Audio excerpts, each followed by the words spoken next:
What is up, guys? Jake from Done Right Games here with the next Coffee Done Right episode, and this one is all about the Kickstarter. You guys asked some great questions, and we are here to answer them. And because you asked for it, you got it.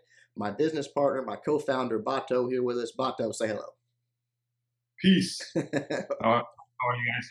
All right, man. Welcome to Coffee Done Right. Obviously, Bato has been watching it along with you guys, but he knows all the answers before y'all do. Anyways, let's get right into it. First question from Philip Stir. I think I'm saying that right.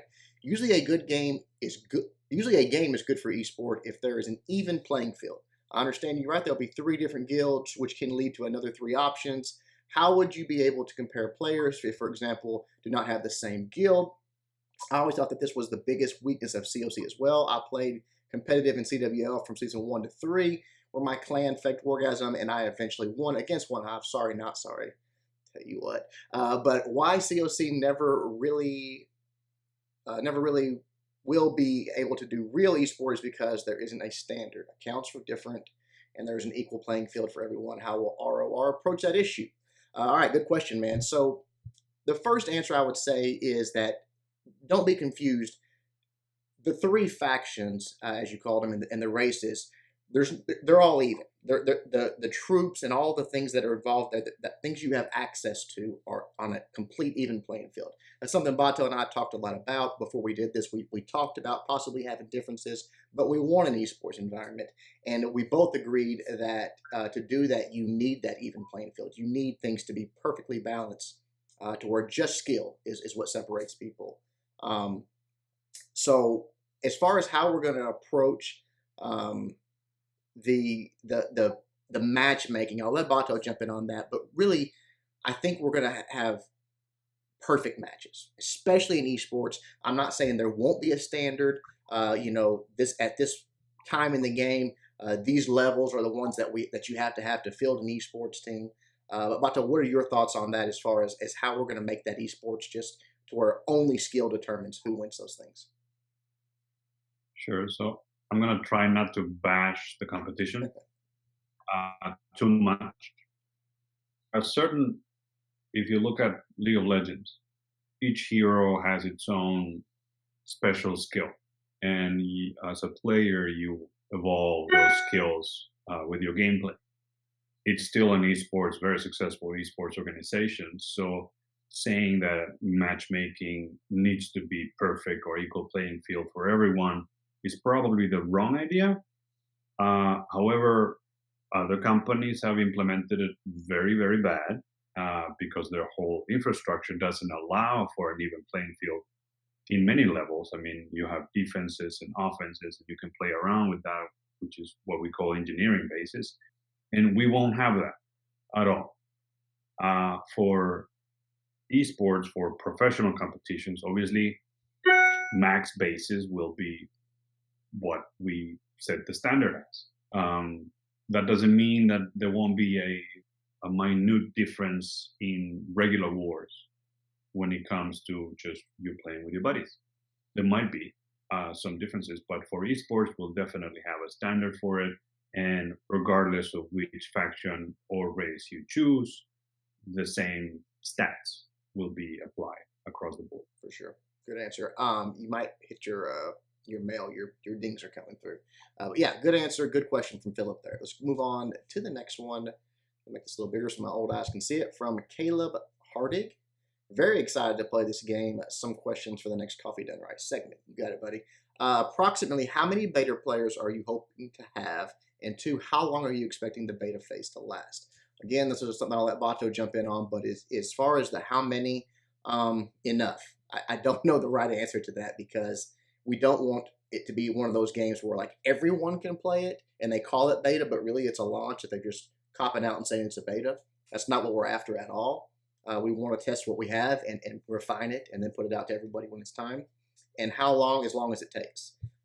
It's just till everything's right for the launch. We're not going to, again, be a year-long beta. That's not our goal. We want to clean it up. It's going to be, we're testing already internally. It's just to make it larger, stress test, all those things. But Bato, talk about the restrictions that are on beta a little bit. So there are clearly some things that we need to iron out at different stages. So we have alpha right now. Alpha is basically just internal. Jake and myself and the dev team are testing it out. Alpha 2 will be within the confines of the NDA group. We have a small council that has been with us from the beginning, and they'll get to test it a little bit. I mean, these are maybe 50 people, so it's not going to be anything larger than that. There are features that we need to test out that beta will allow us to do, and we don't need that many people to do that. You know, connectivity to the Apple Store with your account on the Apple ID, Google Play, so on and so forth. Those are things that we can't foresee everything. So we need a few hundreds of people to test it out. There's always some issues that arise depending on the situation. We will have the beta is open, technically open to 10,000 on iOS devices, limited to Google Play. I highly doubt we will fill those 10,000. We'll probably be on the several thousands of people with a good mix of Google, Android devices, and iOS devices. We do need a plethora of devices that we can test on, so we want to open the Android platform a little bit more so that we have low range devices all the way to the super high end, like the Samsung Galaxy Note 9, the latest phone for that, which is the one I have. But we want that testing to happen in as many devices as we can, so we'll try to open that as much as possible. Yeah. That we can still manage it. Yeah, I think for iOS, it's fairly simple. It's a very homogeneous system, so it wouldn't matter. In the thousands, and we have 1,000 spots open on the Kickstarter for guaranteed beta spots, and a couple of hundred of those are already gone. So in that range, we'll as many as we need, I think is the answer. But we could have potentially multiple thousands of people testing it. Next one's from Misha. Will you be able to switch factions? Yes, you will. Misha, the way we're going to do that, we don't want people bouncing around on a daily basis, so it will be for diamonds, in-game currency fee. But you will be able to, if you're playing a faction, you're like, you know what, I just don't like this, or a new faction comes out and you're like, whoa, I think that's the coolest. You'll be able to switch. It'll be reasonable. It won't be anything crazy, but really simple answer there. Patton Barham. Will players be able to switch from the different kingdoms? Sort of the same question. So will there be a limit? And if not, if you don't raise enough to have the 3 kingdoms, he's talking about factions at launch. Will players already in a faction be able to join the 3rd faction once it's released into the game? Just to answer that, he's super stoked to play, so I guess I shouldn't have had those 2 in a row. But a lot of people were worried about that they're locking themselves into it. That's not what we want. The factions, there should be something that a lot of people will play multiple accounts in different factions, but you should be able to enjoy it and switch between them if you want to. Again, just to keep people from just overloading the system with switching back and forth and back and forth, there'll be a small in-game currency fee for it. And Tombed67, Jake, is this going to be a game that a single player can progress in? Not sure how to phrase it, but like Civilization, you cannot progress in the game unless you join an alliance. And if you're not in the top 10 alliance, you stand no chance. Oh, what a great question. It makes me happy to answer it. This game, again, when we say it has something for everyone, every play style, we're not just saying that. If you are a loner, if you don't like being in a guild with other people, you are still going to be able to play this game and enjoy it. And without giving too much away, compete. I guess it's a good way to say it. But Vato, I mean, tell him. I mean, it's. I'm not just saying that there's something for everyone. We have thought about all the types of people that like to play games. That not everyone is a super social butterfly that wants to get involved in guilds right away. Well, even more to the point, I mean, if we analyze the current status quo, you might not be in a super competitive clan, so and you're far better player than everyone else if you've been watching Jake's videos before, like I did. But they're your friends, they're your cousins, your family. You've been with them forever, and you don't want to leave them, but you want to be competitive. You'll be competitive in our game because we want you to be happy. We don't want you to lose your family and friends just because you want to be competitive. So you'll get to shine just by yourself, even if your guild is not competitive. Yeah, for sure. However, if you have a competitive guild or guild families, you'll be able to do that fairly easily inside our game. You don't need any third party apps, you don't need any nothing to manage that. You'll have all the tools, necessary tools to have 10 guilds within one family, whether that be an individual esport group that everyone is shining by themselves, or you have a group of 5, 10 people playing together. It's up to you. For sure. Yeah. But I love it because people, you never know what's going to click with someone in the game and how they play it. And I like the fact that they're asking that because you can see it. You can just see the different play styles coming forward, and it's great to know that we've got something for them. B. Weber, so excited about this game. I'm so happy that you got to the end of this one. Been with you since you were less than 8K subs. Thanks for the long time support, man. Something I noticed on your powering this marketplace by cryptocurrency. Can you elaborate on what you mean? What currencies are you using? And yes, this is more in Bato's wheelhouse, so I'll let him answer it. But understand that the marketplace will not likely be there at launch unless the Kickstarter really takes off and we can hire a brand new team. It's going to be something that comes after launch. But Bato, take over on that. Sure. So there are things that, I mean, one of the things that me and Jake discussed from the very beginning was how to add value to the game. And you guys already buy and sell accounts online, but it's a very unsafe environment. You might be scammed, you might be sold things that you don't want to. And when you pay, you might lose the account because someone claims that, it's my account, you shouldn't have it. So we want to fix that completely. Plus, we want to reward you for all the hard work you put in, all the hours, you grind it out, you build a max base, and now you want to start over or change factions and sell the one you have so you can get more diamonds to spend on the other.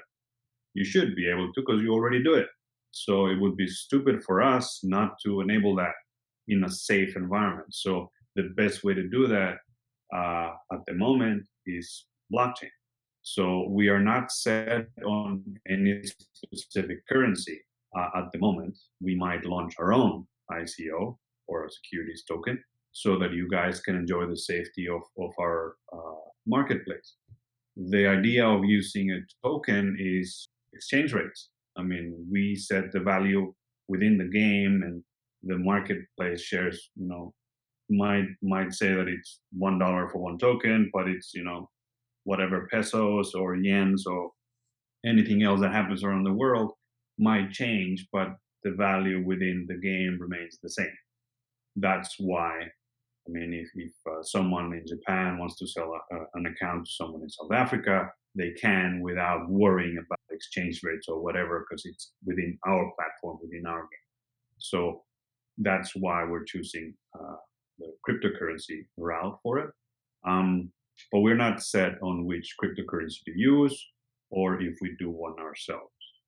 That's a big project. That's a big question because when you talk about a marketplace, it will be a whole new team. It won't be like the gaming team putting it together.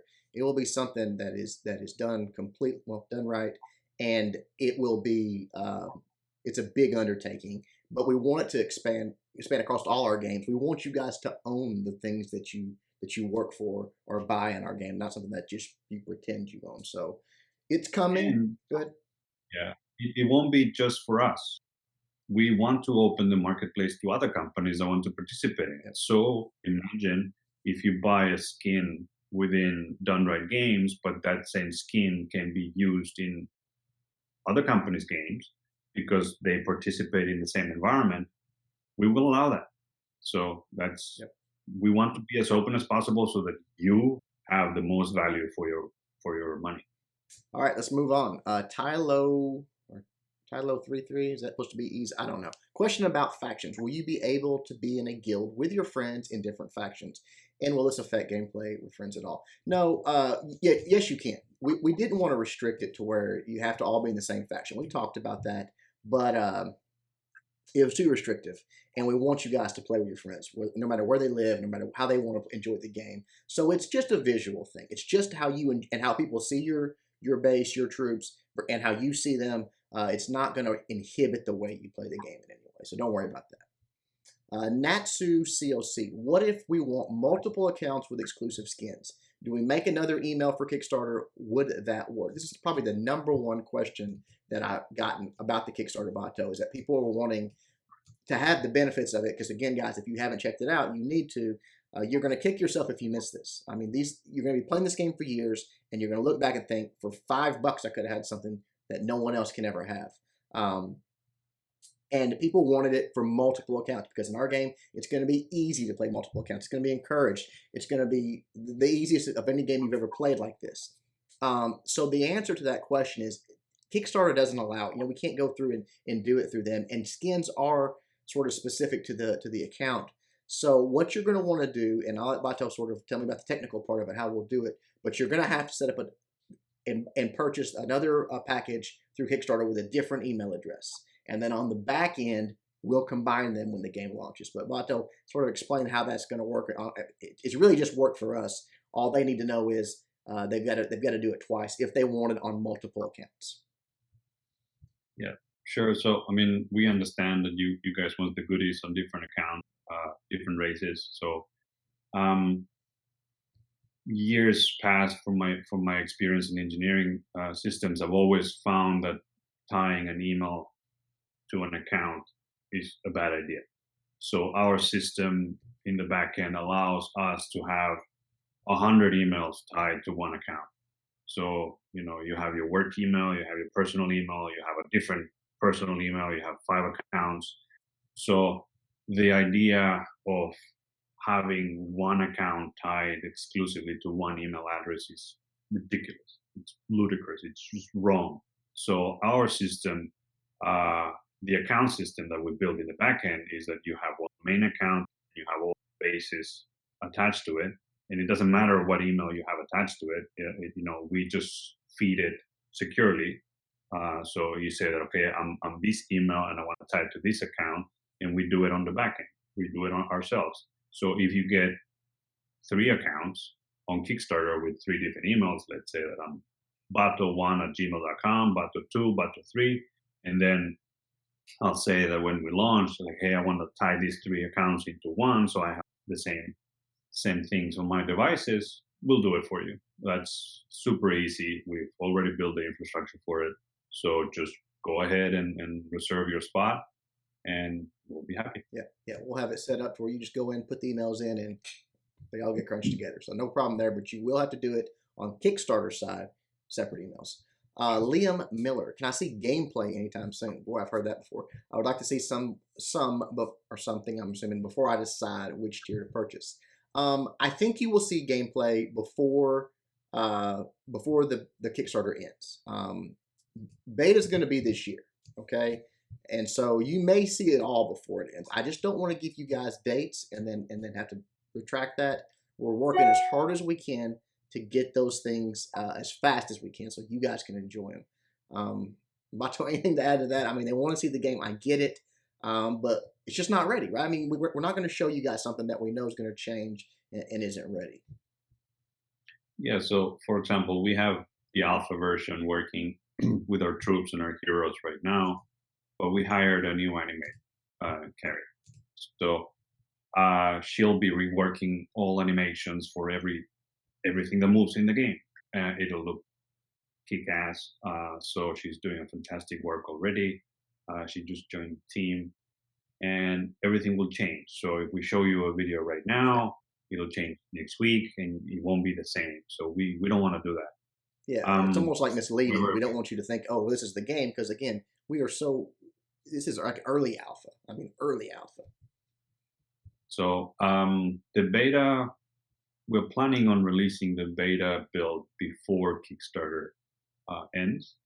There'll be an overlap or section of time in between when we have beta out, and you might see some of our fellow YouTubers put some content out, and then you can still have time to book it. So I can't say how long, but there'll be some. Yeah, I think to answer your questions as simple as possible. I think you're going to get to. No promises. If you want to do it right now, you just got to take it on faith, I guess. It's going to be awesome. Game with Kev. Will progress achieved in beta carry over into the full release, or will you start over again? Probably the number 2 question that I've gotten the most on that. And here's what and Bato, I think we're on the same page here. Here's what I want to do for a few reasons. I want when beta first starts, I want to restrict everybody. I want everyone to be at level 1, and let us play that for a day, 2 days, nothing long, a couple of days. Let us balance it. Let us figure out the things that are obviously wrong. Then everyone will go to level 2, et cetera, et cetera. Let us balance each level for a day or two, to where it's the only thing people are playing. That helps with the matchmaking too. It helps with a lot of things for us to do. And then at some point in the beta, we'll reset. We'll wipe everything clean. And then from whatever you do there forward, will carry over. Bato, you can add to that, but I think that's the best way to do it for us to get what we need out of beta, and also to let you guys just sort of progress at your own rate and keep what you've done. So the guys that are in beta, yeah, they get a little head start. That's correct. I mean, we do want to make it right. I mean, done right way. So we want to balance each and every one of our levels, and beta is for that purpose. We want people, we want you, the community, some casual people, some very hardcore professional players to be at the same level playing field, figuring out. It's just the worst I could think of is just, that we release a new troop and you spam it and you win every time. Yeah. That's not what we want to do. That's just not right. So we want to fix that before it comes out, so that you can all enjoy gameplay the way it should be. However, there's obviously some Kickstarter supporters that will get a max base at launch with the skins and everything. So obviously, there's no progress for them to achieve because they're already at the top. For everyone else, when we decide to make that clean slate, from then onwards, you'll get to play it. There's also the issue of the soft launch. There are some things that we need to test out, like the stressed out of the stress test of our servers. We will release a few countries exclusively before we do global launch, just to stress test our servers. Figure out how many people concurrently log in and start chatting, all that thing, how many attacks, how many wars. And if our servers react the way they should, then we'll go global. Yeah. So the beta people and the soft launch countries will get to play around with each other at different levels. And then we should be good to go after that. Yeah. Just remember that beta is for us. I mean, I know it's exciting for you guys, but it's for us to refine things. So that's what we're going to use it for. Misha, Jake, if I want to reserve my name for a second account, how would I go about it? Make another Kickstarter account. Sort of the same question asked another way, whether it be names, skins, whatever you want. And if you want it on multiple accounts, the answer is yes. Do the Kickstarter. We'll tie them together afterwards. Mr. Abound COC, hello, Jake. It seems like this game is amazing. I think so, and really very exciting. I have one concern. When the game is launched in the store, will it be internationally or just some countries' Apple Store to be downloaded? I'm from UAE and thinking to buy, but afraid that I can't download the game from my country store. No, do not worry, especially UAE, because we have three investors from UAE, so they would not let us not launch it there. Again, as Bato said, we're going to try a soft launch after beta. It's not going to be long. It's not going to be months and months and months. It's just a test. It's just a test, like he said, a stress test on our servers, and we're going to get to as many countries as we can. But you in particular are safe, because there's a few people that would be pretty upset if we didn't launch it there. Correct. They wouldn't let us do it. Yeah, they'd be upset. All right, they coming to Clash. Question regarding the exclusive skins. I'm under the impression that people are most likely going to have 3 villages, 1 for each race. Would make sense. Are the exclusive skins in the Tier 5 package going to be available across all 3 accounts / sub-accounts? Do I need to pledge more to unlock the exclusive skins? This same question asked, again, I told you the most. Currently a Tier 5 pledge. Thank you, man. Yeah, it's the same thing for skins. If you want it on multiple accounts, you got to do it multiple times. It's just the way it is. Now, one thing I will say is that, and I think I can say this, Bato might be mad at me. Diamonds. So every Kickstarter tier you put in, you're getting in-game currency, diamonds. Those do go across different accounts. So your diamonds are your diamonds. You can have 4 accounts, whatever, and spend them wherever you want to spend them. It's something we as players didn't like, that it was specific and we had multiple accounts. We couldn't do it. In our game, it's across accounts. Now, the exclusive part, they're not for sale, right? But you can still use those diamonds to progress or buy skins or whatever you want to do. But yeah, if you want the exclusive ones, only one way to do it. Storm Clash, backed on Kickstarter. Thank you, sir. 2 questions. I was really into Vainglory for a while, me too, and I followed the esports scene. I did as well. But feel like the game never caught traction, the viewers, despite professional production of tournaments. What are some of the things that you learned from the game that you try to push into esports and plan to incorporate into RR? Secondly, one of my biggest gripes at Clash is that I wasn't able to follow my favorite attackers, clans outside of YouTube. I've always wanted a feature that allowed me to learn from other via replay or live attack, but on a larger scale. Will there be something like this available that's not from third party and RAR? Okay, first question about the esports. I think, and just speaking, this is just my opinion, but one of the reasons that Vainglory really never caught big traction is it was the skill level was a little bit too high. What it was for the novice player, for someone just picking it up, it was overwhelming. It was something that was really tough to learn, in my opinion. And it was one of those games that the better you got, the more fun it was. So I think that our game, with it being the way we're producing it, where it's very easy to approach, it's very simple to pick up and play. That there is that skill gap, but it doesn't hit you immediately, right? It hits you later in game when you really want to be competitive. So I don't think we're going to have those same problems. That's the only thing I could say about Vainglory that really didn't pick up on mobile. Just my guess. I think you have more casual players on mobile than you do, say, PC or console.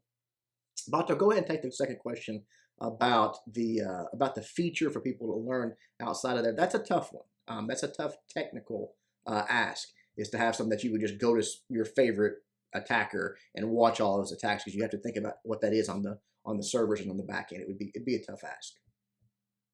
So, we thought about that, especially from the content creator side of things.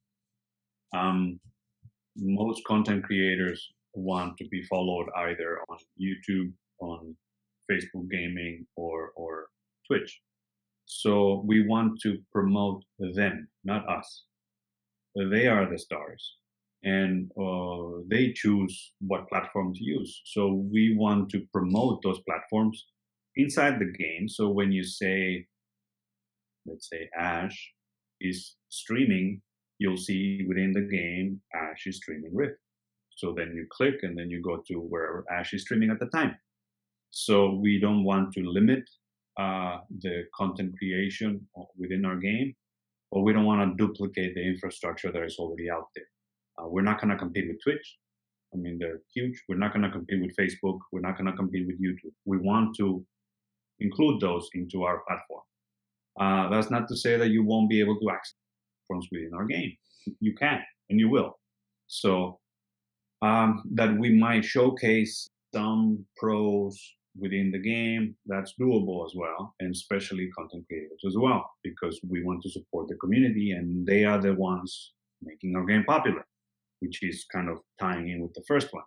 If professional players and content creators are not playing the game, then nobody else will, because they are the ones doing the marketing. Yeah. So. Yep, good answer. All right, a couple more. Koro, my boy Koro. Game modes. Let's say I'm not interested in one game mode. Would it affect my progress on the game modes that I enjoy? Much love, Koro. No, game modes are separate. Again, we want something for everybody. So whatever you get into, that's what you can focus on, and you can progress with the game just as the same, no matter if you're, like I said, a more competitive, whether it be individually competitive or on a team, or just casual, player that just likes to farm. You're gonna progress with the game pretty much the same. Baton's pretty much simple answer, yeah. For sure. All right, last one. Vowel. What in the world? That is a lot of vowels. I have no idea how to say that. Okay. I know how to pronounce it. Okay, there you go. Coffee and DRG question. How many player teams will be playing in the esports? How many player teams? Oh, how long one esports war or whatever will be called will be, and is there any different form of normal wars or whatever? Okay, so as far as the esports go, see, we want everyone that is at that level, okay? Not just the popular people or the people that are on YouTube or Twitch to be in these events. If you're a competitive player and you're at that level, we want you to have a chance to be on that live stage. So when it's time to start the esport seasonal event, if you meet the requirements, if you're at that level in game, you get to enter the tournament. Okay, and there's going to be a lot. Trust me. Depending on how many players we have, it'll be more or less, but thousands, if not hundreds of thousands of people, and it will whittle its way down.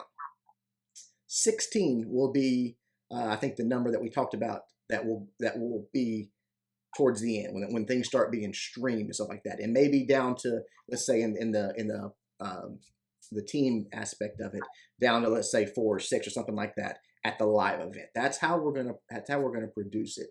But when it starts, it will be a ton. Now that obviously we're not streaming all of that, but streamers can pick it up and things like that. Content creators can put stuff out there for it. And it will be visible in the game. You'll be able to go to the tab and follow along who's in, who's out, how they're progressing. So that'll be there. Can I say how long the esports war or whatever that we talked about that? A while. I mean, enough for you to have fun, not long enough for you to get bored. Yeah. That sweet spot, right? That sweet spot. Way shorter wars than what you're used to. Things that you can consume in one sitting. Let's put it that way. When it's esports time and two guilds are going at it, if you want to, you're gonna get to watch the whole thing in a very reasonable amount of time. See all the attacks, all the action. So that's something we talked about from the start as well. All right, guys, that is it. Hope you enjoyed it. Leave questions for next Coffee Done Right video in the comments. Bato, anything to say before we log off here? Yeah. So again, just mirroring what we are doing on Twitter. If you don't follow us on Twitter, do it at Done Right Games. We do have a Discord channel. So if you go to discord.gg/DoneRightGames, you'll get invited to our server. There's a ton of people already there. There's a lot of discussions going on. So you can, or do it on Twitter. You just hashtag it Coffee Done Right, and we'll try to get to that. Or comment on the YouTube video. We'll get to those as well.